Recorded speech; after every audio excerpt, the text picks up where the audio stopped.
Hey guys, so this is the theory, pages 7, 8, and 9 from Piano Adventures, book 3B.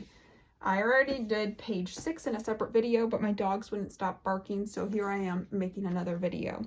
On page 7, we have to harmonize in E minor. So they give us the left hand, and we need to write in our melody.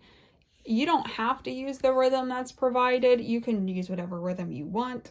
I just stuck with the rhythm that was provided because in case you guys do, which I'm sure maybe you will, maybe you won't, who knows. I hope you guys spice it up. Maybe try it with the original rhythms first, and then if you feel really confident with that, you can try your own rhythms. So we are in the key of E minor, so we have a lowercase Roman numeral 1 for our 1 chord, a lowercase 4 chord for E minor, and a 5-7. Whether it's major or minor, your 5-7 is going to be uppercase when we're talking about our primary chord progressions. So I color-coded and looked at my broken chords, and then I wrote underneath every measure for my different chords what those pitches were in the chord. Because let's say you don't have them memorized yet and you need to have a visual reminder of what those letters were. So when I was writing my melody for my right hand, I knew that in a 1 chord, I could either use the pitch E, G, or B. So I chose to start on an E because that's the tonic of the piece. Next chord is a 4 chord, so I could have either used the pitches E, A, or C, and I chose to use an A. I thought this got a little bit messy because I wanted to go a little bit higher, but I guess they wanted me to stay lower. So this is an E, G, B, G. So I made a broken chord here for A minor. And so that's what you can do for this whole thing. You can write in your notes up here. You don't have to write in your notes at all. You can do whatever works best for you. Now down here at measure 9, you don't have to use any chord. You can write in whatever notes you want because it says no chords. I chose to just use a broken E minor chord all the way up until the last half note, or I just wrote a D sharp so it could lead back into the 1 chord.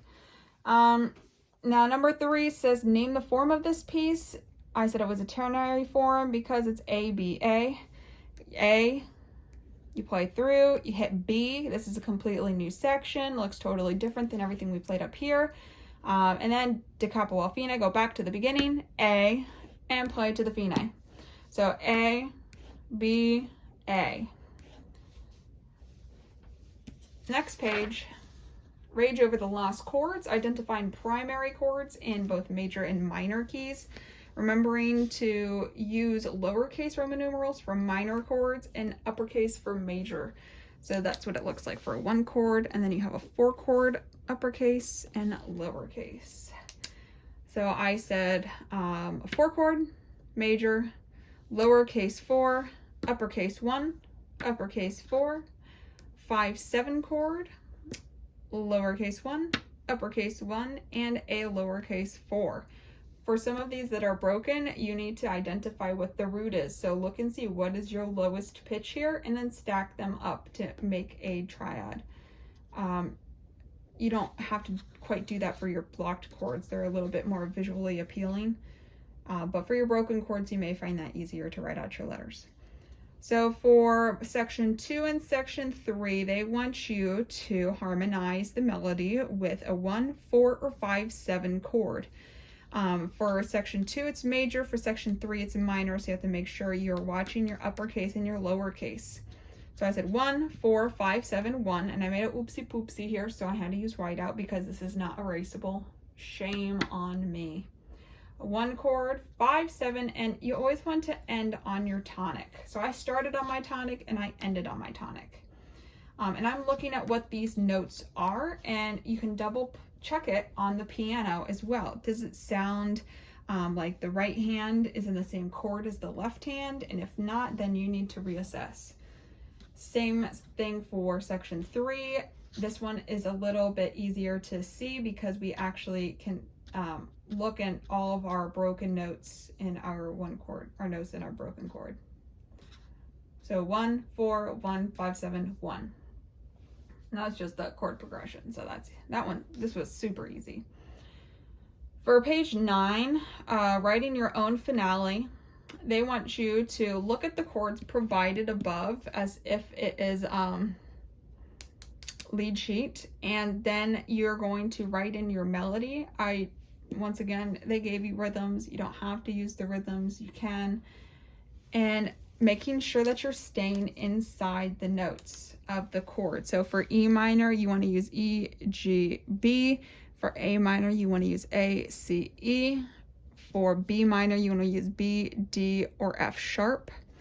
And is there any other ones that are different here that I am not seeing? B major. Oh, you know what? I forgot to put that there. Shame, Ashley, shame. So you have B, D sharp, F sharp. And I think that's it.